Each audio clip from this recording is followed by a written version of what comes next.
তাহলে তো এই সরকারে তারা উপদেষ্টাই থাকতে পারবে না, এবং এই সরকারি সেটআপই থাকে কিনা তাই তো সন্দেহ। যে বাংলাদেশের কত পার্সেন্ট মানুষ বাংলাদেশে জাতিসংঘের মানবাধিকার সংস্থাটা চায়, এই মানবাধিকার সংস্থাটা আসলে তাদের ওই মানবাধিকার নিয়ে কার্যকর করে দেশটাকে স্থিতিশীল করতে পারছে? আমরা কি অতটা খারাপ পর্যায়ে চলে গেছি? আমি উপদেষ্টার কাছে প্রশ্ন রাখতেছি, নাকি আমাদেরকে ওইরকম খারাপ পর্যায়ে নিয়ে যাওয়ার জন্য আপনারা এই মানবাধিকার সংস্থাটা এখানে স্থাপন করতেছেন? এই সরকারটাকে আন্তর্জাতিক সহযোগিতা বা সাপোর্ট নিয়ে আসলে চালাইতে হইতেছে। আন্তর্জাতিক শক্তি দিয়ে যদি আপনি বাংলাদেশে কাজ করাতে চান, তাহলে তো আপনার আন্তর্জাতিক শক্তির স্বার্থ এখানে বাস্তবায়ন করতে হবে। প্রধান উপদেষ্টাকে যদি আন্তর্জাতিক শক্তি নিয়ে দেশ চালাইতে হয়, তাহলে দেশটা বিভিন্ন আন্তর্জাতিক শক্তির কাছে এজারা দিতে দিতে বিক্রি করতে করতে দেশটা আর থাকবে না। বিশ্বের কয়টা দেশে এই মানবাধিকার সংস্থা আছে, এবং এই মানবাধিকার সংস্থার আসলে কাজগুলো কী? সেখানে অনেকগুলো কাজের ভিতরে বিতর্কিত কতগুলো কাজ আছে। তার ভিতরে একটা আছে LGBTQ। এটা বাংলাদেশে কি খুব দরকার? বাংলাদেশের মানুষকে এটা চায় কেন? এটাকে বাংলাদেশে নিয়ে আসতে হবে। আমরা এরকম NGO মার্কা অনেক সংস্থাকে দেখি, তাদের অনেক খাতাপত্র সার্ভে বা অনেক ইনফরমেশন ফিল আপ করার সময় ওইখানে তারা এই জিনিসগুলো দেয়। কেন দেন ভাই? বাংলাদেশের মানুষকে এগুলো চাইছে। এই যে ঐক্যমত কমিশন, সংস্কার কমিশনের যেখানে রিপোর্ট চেয়েছে, সেখানে বাংলাদেশের কত পার্সেন্ট মানুষ এই জিনিসগুলো বাংলাদেশে চাইছে? আমি সরকারকে বলবো, সরকারের জায়গা থেকে আপনারা একটা সার্ভে করেন, প্রয়োজনে অনলাইনেই করেন, যে বাংলাদেশের কত পার্সেন্ট মানুষ বাংলাদেশে জাতিসংঘের মানবাধিকার সংস্থাটা চায়, কত পার্সেন্ট চায় না। যদি বেশিরভাগ মানুষ চায় আপনারা করেন, আমার আপত্তি নাই। কিন্তু বেশিরভাগ মানুষ যদি না চায়, তাহলে আপনি এটা কেন করবেন?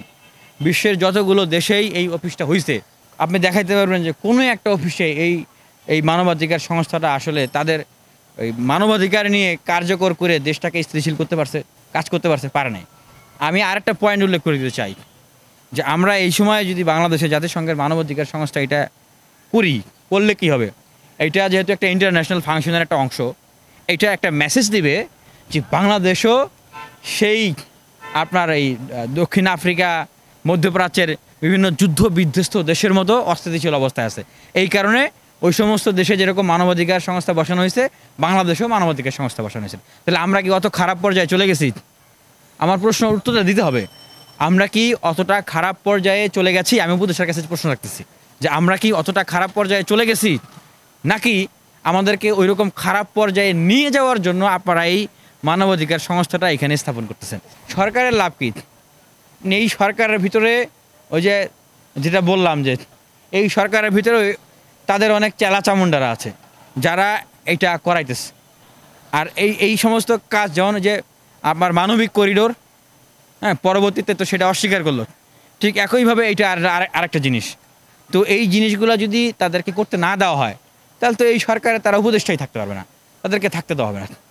উপদেষ্টা বললেন না মাহফুজ আলম, যে তার হাত পা বাঁধা। এই ইন্টারিম গভর্নমেন্টের অনেক উপদেষ্টাদের মাধ্যমে এই সরকারটাকে আন্তর্জাতিক সহযোগিতা বা সাপোর্ট নিয়ে আসলে চালাইতে হইতেছে। কারণ দেশের বৃহত্তম রাজনৈতিক দল বা অন্যান্য রাজনৈতিক দল সংগঠন যারা আছে, নাগরিক সমাজ আছে, তারা সবাই এই সরকারের প্রতি ক্ষুব্ধ, এবং এই সরকারি সেটআপই থাকে কিনা তাই তো সন্দেহ। সেটআপই চেঞ্জ করে দিবে দেখবেন। আমরা কিন্তু শেখ হাসিনার রক্তচক্ষুকেও ভয় পাই না। এই ঢাকা বিশ্ববিদ্যালয়ে জায়গায় জায়গায় শেখ হাসিনার দিকে আঙুল তুলে ন্যায্য প্রশ্ন তুলেছি। একটা প্রশ্ন করি, উনি আন্তর্জাতিকভাবে অনেক গ্রহণযোগ্য, কথার কথা, অনেক পরিচিত। বাংলাদেশ তো এটা, তাই না ভাই? এখন বাংলাদেশে আপনি আন্তর্জাতিক শক্তি দিয়ে কীভাবে কাজ করবেন? আন্তর্জাতিক শক্তি দিয়ে যদি আপনি বাংলাদেশে কাজ করাতে চান, তাহলে তো আপনার আন্তর্জাতিক শক্তির স্বার্থ এখানে বাস্তবায়ন করতে হবে, তাহলে না সে আপনাকে সাপোর্ট দিবে। আন্তর্জাতিক শক্তির সেই স্বার্থ যদি আপনি এখানে বাস্তবায়ন না করেন, তার স্বার্থ যদি আপনি এখানে সংরক্ষণ না করেন, তাহলে সে কেন আপনাকে বাংলাদেশে সাপোর্ট দিবে? বুঝতে পারছেন? পৃথিবীতে কোনো দেশ কোনো দেশকে নিঃস্বার্থভাবে সাপোর্ট দেয় না, কোনো সংস্থা কোনো সংস্থাকে নিঃস্বার্থভাবে সাপোর্ট দেয় না। তার মানে প্রধান উপদেষ্টাকে যদি আন্তর্জাতিক শক্তি নিয়ে দেশ চালাইতে হয়, তাহলে দেশটা বিভিন্ন আন্তর্জাতিক শক্তির কাছে এজারা দিতে দিতে বিক্রি করতে করতে দেশটা আর থাকবে না। এর বেশি আর আমি বললাম না। আরেকটা জিনিস যেটা বলবো, যে বাংলাদেশকে চালাইতে হলে বাংলাদেশের জনগণের শক্তি দিয়ে চালাইতে হবে।